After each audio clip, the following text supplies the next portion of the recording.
দর্শক আসসালামু আলাইকুম। সাইফুস মোটিভেশন ইউটিউব চ্যানেলের পক্ষ থেকে সকলকে শুভেচ্ছা স্বাগত জানিয়ে শুরু করছি। আপনারা অনেকে ভেবেছেন যে নাসিরউদ্দিন পাটোয়ারি হেরে গেছে, তাই না? না, নাসিরউদ্দিন পাটোয়ারি হেরে গেলেও নাসিরউদ্দিন পাটোয়ারি সংসদে যেতে পারবে। কিভাবে যেতে পারবে? কারণ হ্যাঁ জয়যুক্ত হয়েছে, হ্যাঁ ভোটগুলো, আর হ্যাঁ ভোট জয়যুক্ত হওয়ার কারণে নাসিরউদ্দিন পাটোয়ারি এখন নিশ্চিতভাবে যেতে পারবে। কারণ হ্যাঁ জয়যুক্ত হওয়ার কারণে প্রায় 100টা আসন আরও বৃদ্ধি পেয়েছে।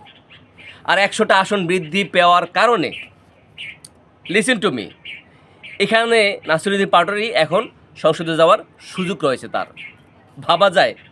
এবং নাসিরউদ্দিন পাটোয়ারি একাই ওখানে যাওয়ার পরে তাইরে নাইরে তাইরে যারা করে তাদেরকে সোজা একেবারে সাইজ করে দিবে। কারণ Nasiruddin Patwari is the best person in the politics. That's why must be need in the person to the person. এই লোকটাকে আসলেই দরকার। নাসিরউদ্দিন পাটোয়ারি যেতে পারবে না, এই জন্য মানুষের মন খারাপ, হৃদয় খারাপ লাগতেই পারে। কারণ ওখানে ভোট কেমন হয়েছে এই বিষয়ে আমি আপনাদের সামনে বলবো না, এটা সবাই জানে, বাস্তবতা জানে, রিয়েলভাবে। এটা নিয়ে আমি কখনোই আপনাদের সামনে কোনো খারাপ মন্তব্য করব না। এটা যেটা হয়ে গেছে তো হয়ে গেছে, এখন যেটা সামনে আসছে সেটা নিয়ে খেলা হবে।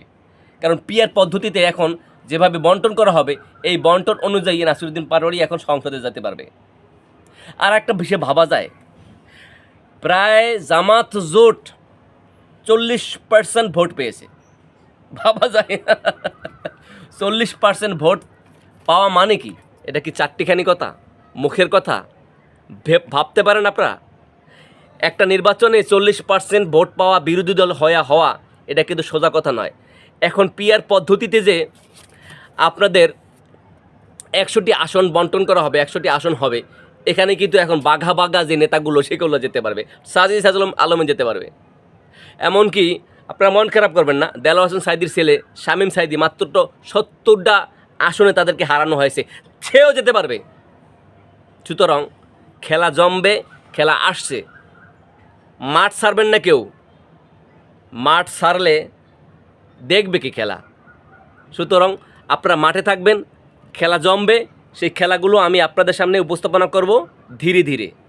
প্রতিদিন আপনারা আমাকে শেয়ার করবেন, আমার কাছে থাকবেন, তাহলে খেলাগুলো কোন লেভেলে চলবে সেগুলো আমি আপনাদের কাছে বলতে আমার উৎসাহ জাগবে।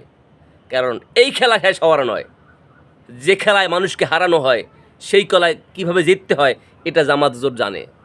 সুতরাং আপনারা মাঠ ছেড়ে কেউ যাবেন না। আমার ভিডিওগুলো অবশ্যই আপনারা শেয়ার করবেন, কমেন্টস করবেন, লাইক করবেন, আমার পাশে থাকবেন। তাহলে আমি আরও উৎসাহ উদ্দীপনাভাবে বাস্তব কথাগুলো আপনাদের সামনে তুলে ধরবো, অবশ্যই ইনশাল্লাহ।